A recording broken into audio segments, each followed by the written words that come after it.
lines? Yeah, Oh. sound waves. Ladies and gentlemen, thank you so much for listening to the O. Charles Show. I'm your host, Charlie Charles, and I have a special guest with me today, Joan Adams. Hello, thank you for having me. Thanks so much for joining us here on the show. Today, we are going to talk about a great subject that'll help you get set up well for the new year, planning your ideal routine for getting ready for bed. So, Joan, I know you've put a lot of thought into this. So let's get started. Why is it important, and when did you realize that having a bedtime routine was important for you? Yeah, getting to bed and most importantly being relaxed and prepared to have a good night's sleep is very important for your overall health. And I probably realized that in middle school after I stayed up till 2 and 3 a.m.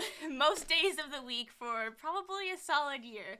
And I felt like a piece of trash. Yeah, so that's kind of not a recipe Don't for do success that. there. Joan speaks from experience, and I'm sure we have listeners that can relate to this. Yep. So what benefits do you notice in your mood, your sleep quality, and other things when you take time to intentionally set yourself up for going to bed? Yeah, when I take time to intentionally set myself up to get a good night's rest, I mostly notice changes in my mood during the middle of the next day. So Okay. no matter when I go to bed, I always end up not feeling as good in the morning as I do at other times of the day because I'm just not a morning person. But middle of the day is really where that slump hits if you aren't getting to bed and getting good sleep. Yeah. And it's where I feel the most energy when I do get to bed. And the most important part of that is having a good bedtime routine. And I'm naturally a very anxious person, and so it's really just about decreasing stress for me before I go to bed. Yeah, I think if any of our listeners have anything like anxiety, I think a routine really helps with that. Mm-hmm. I really struggled with that when I was younger, and my dad would walk me through a routine every night that really helped me get to bed. Because it makes it a little easier to not lie there thinking about all the worries you have about the day and all the things that might have gone wrong or whatever. So it's a great way to kind of settle your brain as well. So let's get into the routine itself. What do you do? So before bed, I always set an alarm on my phone for about 9 p.m. and 9:30 p.m. because I try to get in bed by 10 every night. That obviously doesn't always happen, and sometimes I'm out of the house at the time that I'm supposed to be going to bed. But on general days when I'm staying home, I'll set an alarm for about an hour before bed to remind myself to wrap up the things I need to get done from that day and start winding down. And then no matter if I need to wash my hair or not, I always take a quick shower before bed because taking a shower before bed is actually scientifically proven to decrease your body's stress subconsciously because the warm water and the cooling of your body, taking your body temperature down, is what decreases the stress. Yeah, so that would be a great tip. Even if you haven't done much during the day, a warm shower is always nice. Yep. Also, for taking care of your voice, inhaling that steam is really good for you too. Oh, I didn't think about that. So, are there any specific products you like to use while getting ready for bed? Or while showering, I guess, as well? Yeah, I just use my normal products for when I shower. I've taking care of my hair is a self-care routine that I've gotten into over the past year in 2025. So that's something I'm pretty interested in, and I use 2 different types of shampoos. I use a cheap shampoo from the grocery store, and then I also use one. It's a Redken shampoo, and I can't remember the name. I think it's All Soft, and that just makes the hair super nice and soft. And I always just feel good and relaxed after taking care of my hair going to bed. So is it worth it buying that shampoo? It definitely is for me, and I ask for it for my birthday every year or every 2 years. So that is my birthday present from my parents, and it's definitely worth it to me. It's not boring to me because I love taking care of my hair, and seeing my hair really shiny makes me very happy. Yeah, I really think when you feel like your hair looks good, you feel better about your life. At least that's what I've experienced. Even if I'm just going to bed. Yeah. I think as somebody that probably went for 3 years with the same huge Costco bottle of shampoo and conditioner. It was gross and it started going bad. Oh no. It smelled terrible. So guys, don't do that. Don't do that. Sometimes a small batch is better. Invest in your body care products, please. Yeah, so my grandma, I was like, Mom, my shampoo is rotting. I need different shampoo. I didn't know this. And she's like, okay, well, Grandma happened to be at Meijer, so Grandma got me some Herbal Essence shampoo, and it was great, and it worked amazing. Get and yourself it was a some huge difference. Herbal Essence. I know that at my grandparents growing up, they always had the shampoos and conditioners from Herbal Essence that had like the calming scents like eucalyptus and lavender. And so I always just liked that at my grandparents growing up. I never thought about putting it into my routine, but after I get out of the shower, I always do use a lavender spray. I just spray it right on my face. Wow. After I get out of the shower and after I moisturize. And that's something that my mom did sort of as a joke. She would just like spray it right into her face, but it actually really gets the scent up in your nose that way. And sometimes she just sprays my dad with it when he walks in the room, but it actually is really calming.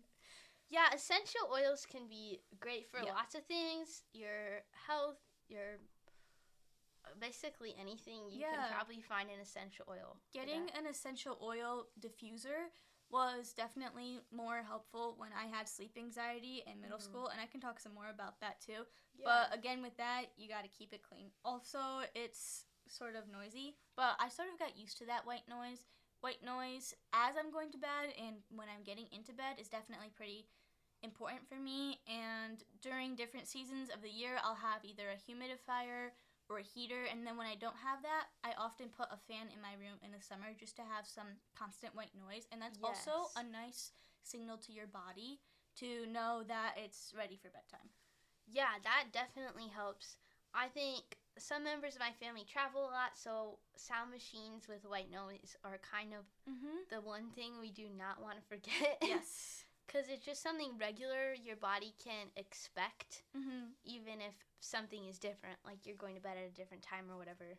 Yeah, I always use the same nightlight that I've used since I was a little kid as well. No shame in using a nightlight or needing a white noise machine, because having that consistent routine, even from when you were a kid, really helps signal to your body that it's ready for bedtime. Like, you know, when you put a sleep sack on a baby, it's like, okay, it's night time.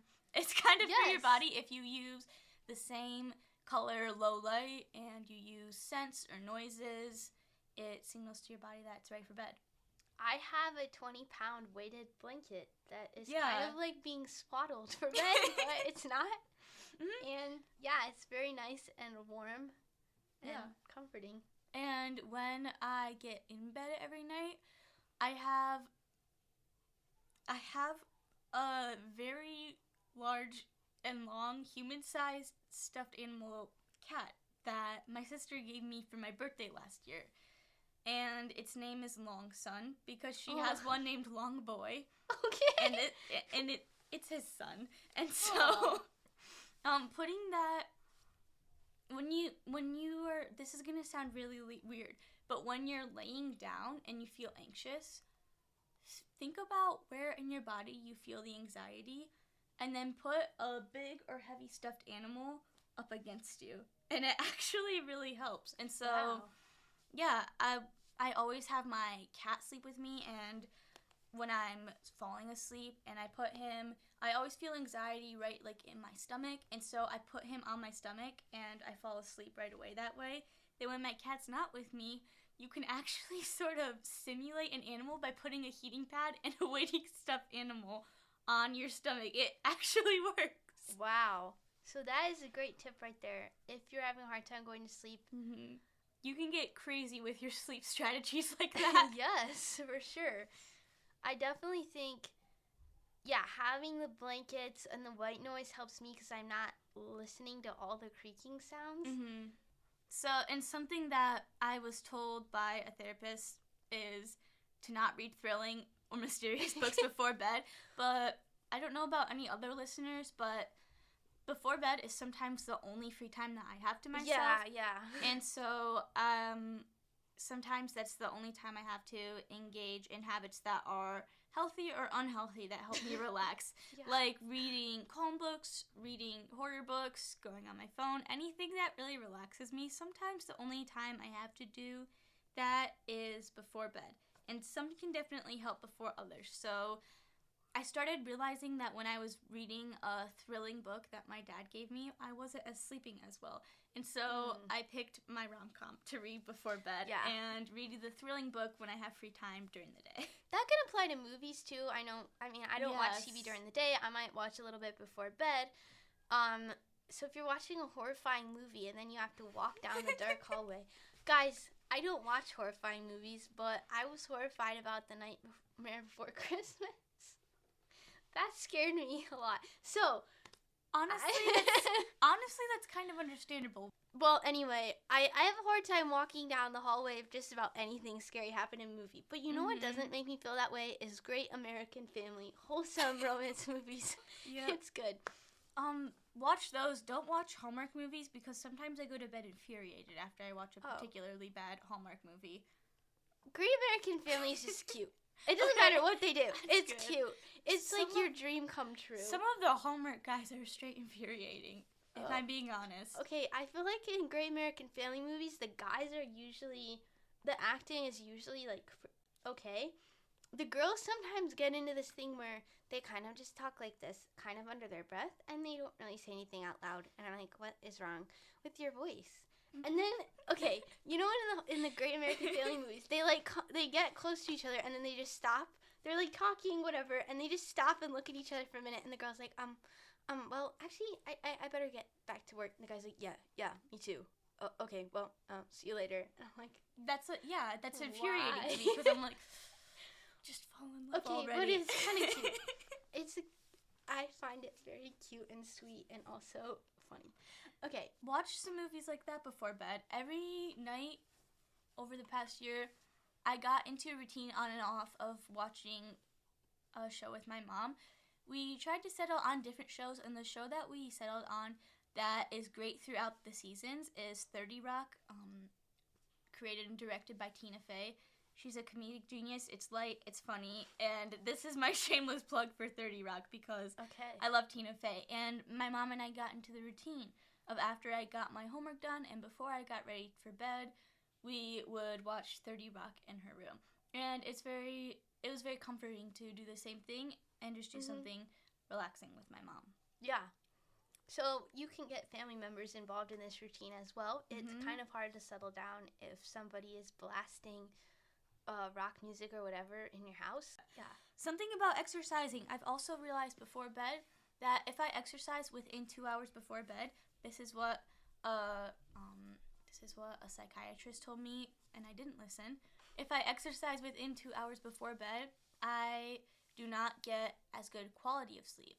Yes. I fall asleep the same, but I fall asleep mostly the same, but my quality of sleep is pretty poor because the endorphins in my body are all the happy and active endorphins, and then I'm saying time to go to sleep, and they're not going to do that.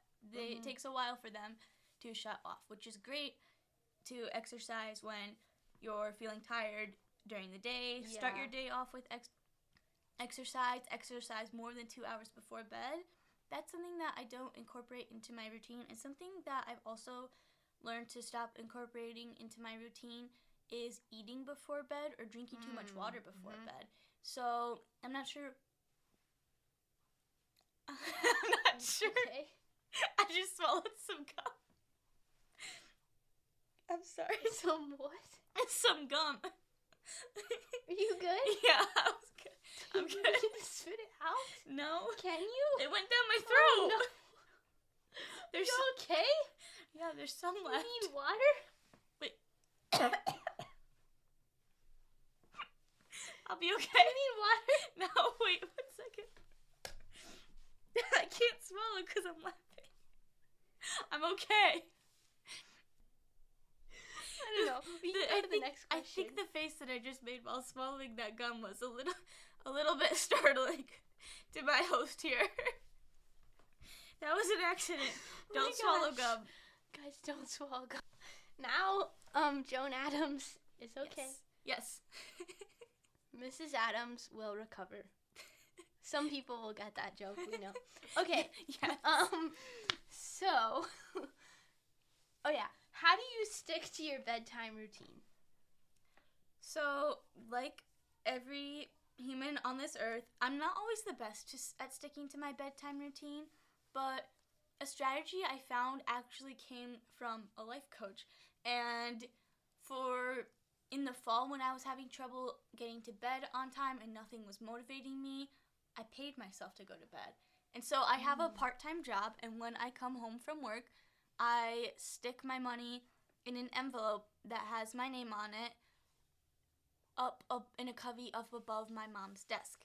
And when I go to bed on time, the last thing I do before bed is I go down, I get a bill from the envelope, and I take it up in my room to be deposited into my bank account. And I'm literally paying myself to go to bed on time every night. And when I don't get to bed on time, I don't get to put that money into my account, and I might not be able to pay for gas. So that was a pretty dang good incentive to go to bed on time. That will work for sure. Mm-hmm. I think also, coming off of like winter break and everything definitely makes it harder to go to bed on time, but I do feel better about my life when I do. I'm pretty sure most people do, but I feel better about my life during the day when I go to bed on time, definitely. Yeah. It can be hard in the evening to be like, nope, I'm not gonna do this or that. I'm just gonna go to bed. And then I get to bed on time, but then I read, and then I'm not to bed on time anyway, so. Yes, I think that getting ready for bed too early actually has prohibited me from falling asleep on time, because when I go to bed and I start relaxing right at 10, I tend to end up reading until midnight because I'm just not as tired. And going to bed later and even having a conversation with your parents about that, if you're still under your parents' bedtime rules, is definitely a good thing to do. And my curfew used to be 9:15, so I would just get in bed and then not go to sleep for a very long time, even longer than after midnight. And the healthiest thing to limit yourself on before bed is screen time, and I think many people know this as general knowledge, but I think that being on screens before bed hasn't actually affected my sleep too much. I think that doing anything, whether it be reading or being on any device for too long before bed, is what affects my sleep the most. Like being on it until midnight. No matter what it is, or reading a book is definitely the hardest. Yeah, so those are good things to keep in mind. Well, I tend to end up, the past times I've stayed up till midnight was because I was talking with my mom. That's a good thing. So that is a very good thing. If you were going to stay up till the early hours of the morning, just talk with your mom. That's a great reason to stay up if you really don't want to go to bed. Yep. Or watch TV shows with it. Well, my mom doesn't. If it's after 9 o'clock, my mom is shutting herself in her room and going to sleep. Her bedtime is usually 8:30. That's actually probably a great bedtime. John Wesley, his brother was Charles Wesley, by the way, that wasn't just random. John Wesley thought that everyone should go to bed at 9 and wake up at 4 and spend an hour praying before they did anything else in their day. Okay. And which is actually, if that practically fits in your schedule, you probably get a lot of blessings from that all around. Yeah. I'm not quite ready to make that step, but just an idea to throw that out there. Yeah, I usually pray when I wake up, and I generally go to sleep or wake up singing worship songs, actually. That's great. Yeah, so when I go to bed, usually I'm just I'm humming as I fall asleep usually, and most of the time it's worship songs because that's what my mind goes to late at night. Not all of the time. Sometimes it's songs from my favorite rock band. That's not as helpful. And then when I wake up, one of the first things I think of in the morning naturally is hymns or modern worship songs. Yeah. And then if you need some help getting that into your day, if that's something that you would find helpful, then playing them on your phone or on a device in the morning is really helpful. I haven't found a good Christian radio station, and I need to start getting that into my morning because I did have a recommendation from a friend. Okay. Yeah, so Christian radio, Christian music is just a great thing to have in your head. Mm-hmm. I have younger siblings, so we end up playing a lot of Christian kids music. Mm-hmm. And it just sticks in my head, and I find my brain, like, calling it up at random times when it actually makes sense. So don't just go, oh, that's kid music. No. I mean, if it's about Jesus, it's for everybody. Come on, people. So it's actually very helpful. Jesus is for everybody. Yeah. So even if it, there's one, I don't know what the name is. I'll have to put it in the show notes below. I feel very official saying that, but I will have to do that because it's literally just Bible verses to music. And so when you have it playing through your head, it's literally God's word. Oh. And what a better way to have music going through your day than just the words of the Bible. So it's great. So finally, what's some encouragement for somebody they're hearing you, they're like, yes, I want to do this. I'm going to go buy the shampoo and go get the essential oils from Whole Foods or whatever. What's your encouragement to them as the parting word?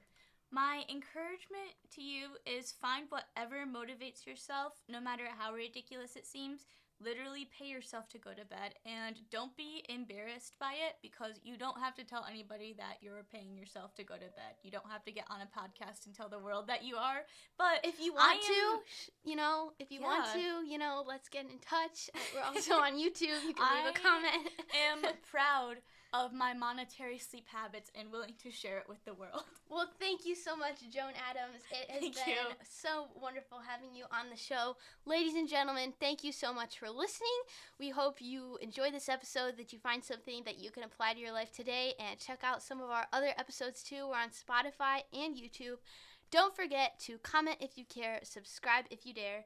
Once again, I'm your host, Charlie Charles, and this is the O Charles Show, over and out.